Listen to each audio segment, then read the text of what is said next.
Hello, and welcome to Dyslexia Devoted, the podcast dedicated to building awareness, understanding, and strategies to help those with dyslexia. I'm your host, Lisa Parnello, dyslexia therapist and founder of Parnello Education Services.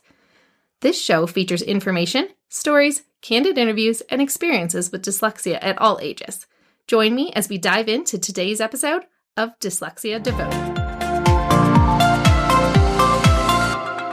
Hello, friends, and welcome back, and welcome to new listeners. Did you know that October is Dyslexia Awareness Month? Welcome to episode 18 of Dyslexia Devoted, and we are going to be talking about the importance of spreading the word about dyslexia. This week, I'd really like to hear your stories. Tell me how dyslexia became a part of your life.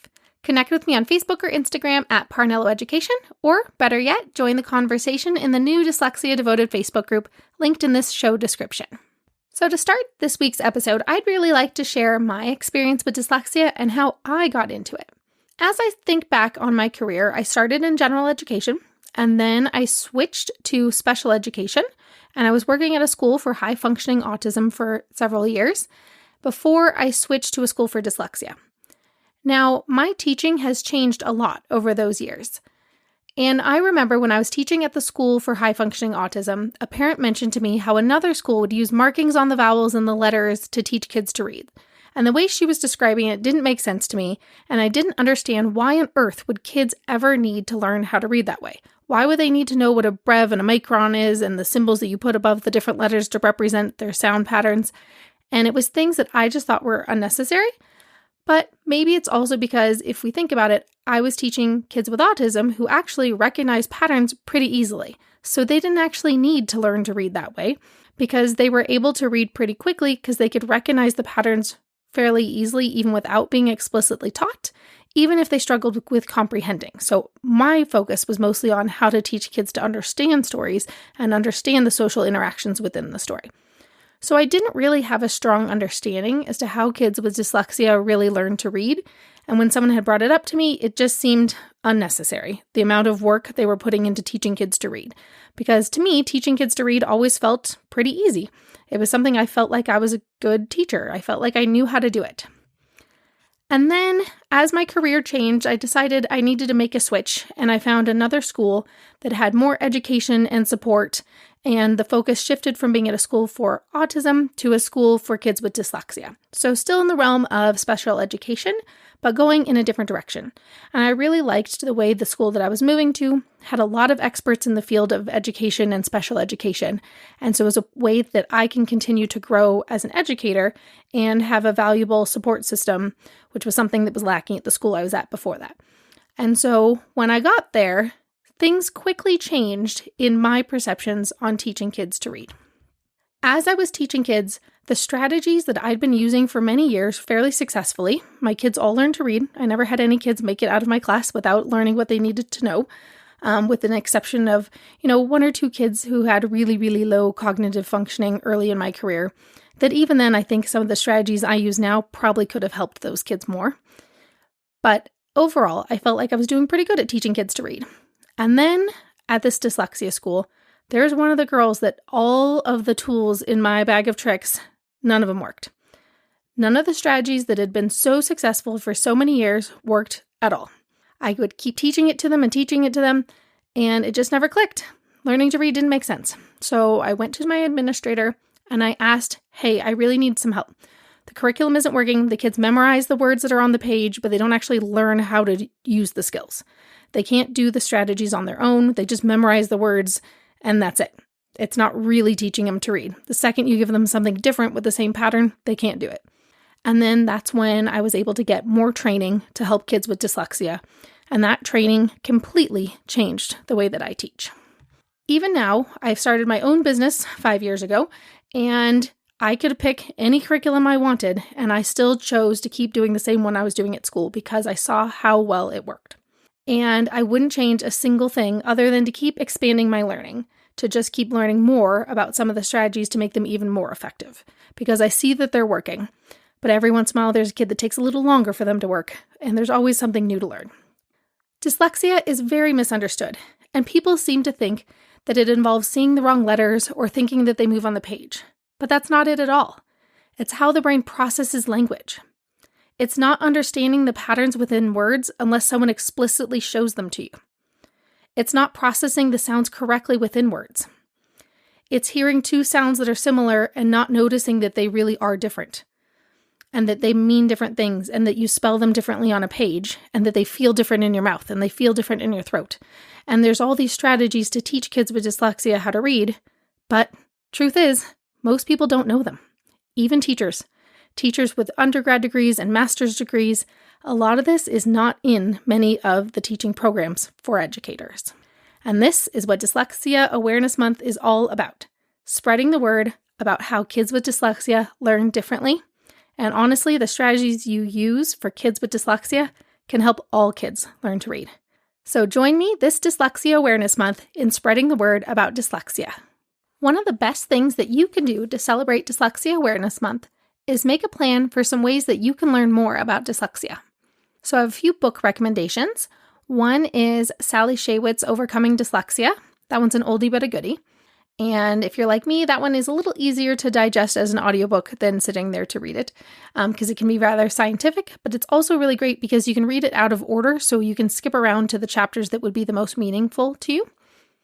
There's another book called The Dyslexic Advantage by Brock and Fernette Eade, and that one is really interesting about the strengths of dyslexia because it's not all bad news. And so I like that it talks about all of the advantages to having dyslexia and the way the dyslexic mind tends to work.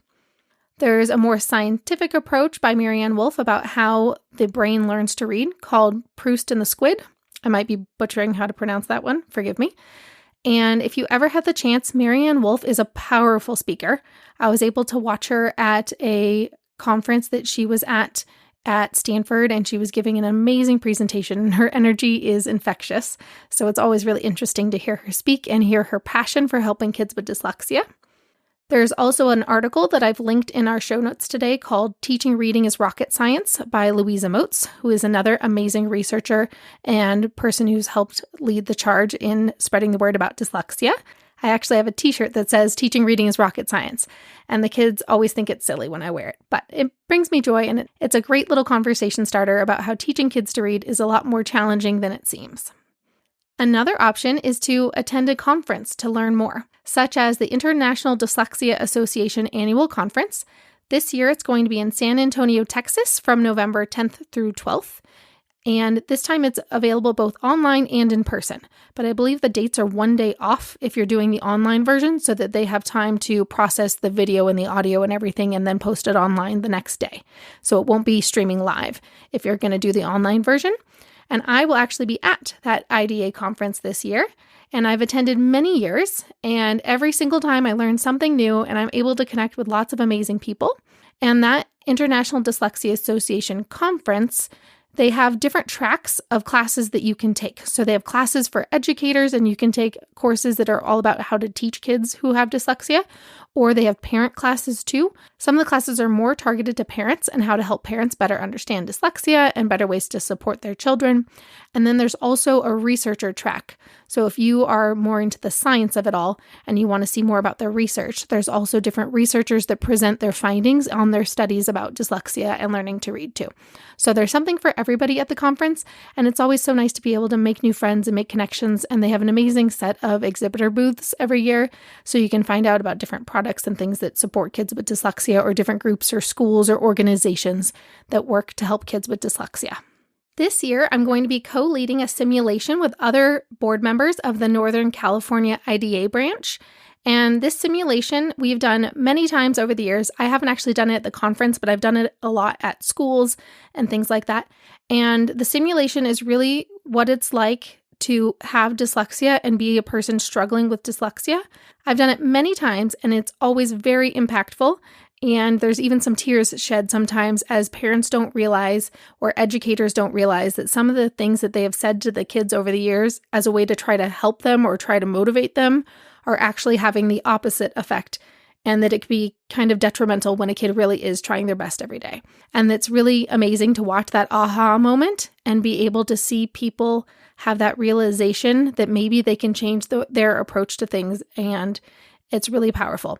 And while we can never fully mimic what it's like to have dyslexia, because that is a really special experience that you don't know it till you've lived it, but it is a way to feel the emotions of it and what the frustration level can be like, even if you yourself don't have dyslexia. Another thing that you can do is check out your local IDA branch, as sometimes they have other events that are local to your area that you might be able to do something in person, or they have special trainings that are offered just by their own smaller branch that may not be available at the national conference. And the national conference moves every year, so San Antonio, Texas is not in your neck of the woods. Every year it's somewhere different, and they tend to rotate between the two different coasts and sometimes somewhere in the middle so that everybody has a chance for it to get closer to them to maybe not be so expensive to go travel there. And another option is to go check out your local Decoding Dyslexia chapter or another organization called the Reading League and see what kind of events are in your area. Last but most certainly not least, the best thing that you can do to celebrate Dyslexia Awareness Month is to spread the word. Share your experience. I personally would love to hear it, so reach out to me. It can be a direct message or an email, and I would love to hear your story about what got you involved with dyslexia and what kind of impact you hope to have. I would also love to know what else you would like to learn about dyslexia, because this month is all about dyslexia awareness, and I would love nothing more than to speak directly to some of you and some of your requests of what else you would love to learn more about. You can also tell your friends and family, try to reduce the stigma around dyslexia. It's not a terrible thing. Kids with dyslexia and adults with dyslexia have all these amazing thought powers, and they're able to think outside of the box and be really creative and have other talents, and being able to read in a different way is only one small part of it. I can guarantee you that you know somebody else who's been affected by dyslexia, but maybe don't even know it yet. I know whenever I meet somebody new and they ask what I do, inevitably I get at least one person, whether that's the one I'm talking to or somebody who happens to overhear and is sitting around me, and they will chime in that, hey, I have dyslexia, or I know somebody else in my family that has dyslexia. And it's much more prevalent than people realize. In fact, it's about 1 in 5. And while that statistic does happen on a continuum, so sometimes it's just somebody who's a poor speller and you don't see it as noticeably, or sometimes it's somebody who really struggled to learn how to read for many years. And it's important that we realize that it can happen on that continuum, but it's much more prevalent than we realize. Next, talk to schools about the way kids with dyslexia learn best, through systematic phonics that teaches them how words work, that teaches them what are those patterns within the words and what are the rules that the letters follow, because English is a lot more organized than people realize. It's just a matter of being taught what is the pattern, because some of them are not always as obvious. Most importantly, kids with dyslexia, and well, all kids realistically, do not learn by looking at the pictures and guessing based on the word around it or the pictures on the page, because eventually they stop having pictures in books anymore. You can't use that strategy to guess based on the picture, and you cannot use the strategy to guess based on the words around it as you get further along, especially when you're reading books in science and history, and there's topics kids have never heard of before. Context does not help them figure out what the word says. And we need a strategy that works almost every time, not one that sometimes might sort of work sometimes. We have learned that that strategy stops working after 3rd grade of being able to guess, and it's not a good strategy. We've also learned that the wait to fail approach also doesn't work. The longer you let a kid fail, the harder it is to catch them up, because they feel so defeated that you end up spending half of your session just trying to overcome the feeling of defeat before you can even start teaching a kid how to read. You have to start teaching them that they're smart enough that they can learn to read, because if they've been failing for so long, they don't even believe it anymore that they can learn. So it's important that we don't follow that wait to fail approach, and that we get help no matter what any school system says, remembering that do what you think is best for your kiddo to make sure that they get the help that they need and not waiting to fail. All right, to end out this episode for today, I have a challenge for you this month. I want you to share your story. First, I would love to hear it, but I would also like you to share your story with at least 2 other families and see what they have to say. Maybe they know somebody who could use help. Maybe they know somebody with dyslexia. Maybe they want to learn more about dyslexia and they don't really understand it very well themselves. The next part of your challenge is to learn more about dyslexia. I know you guys have been learning a lot, or you wouldn't be tuning into this episode right now. But I challenge you to go try to learn one more new thing, check out one more new book. So get out there and spread the word about dyslexia this month. Don't forget to share your story with me. I would love to learn more about you and how you got involved with dyslexia. That's it for today. See you next time.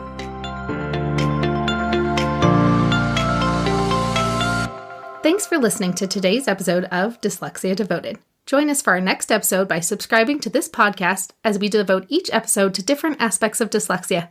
See you next time.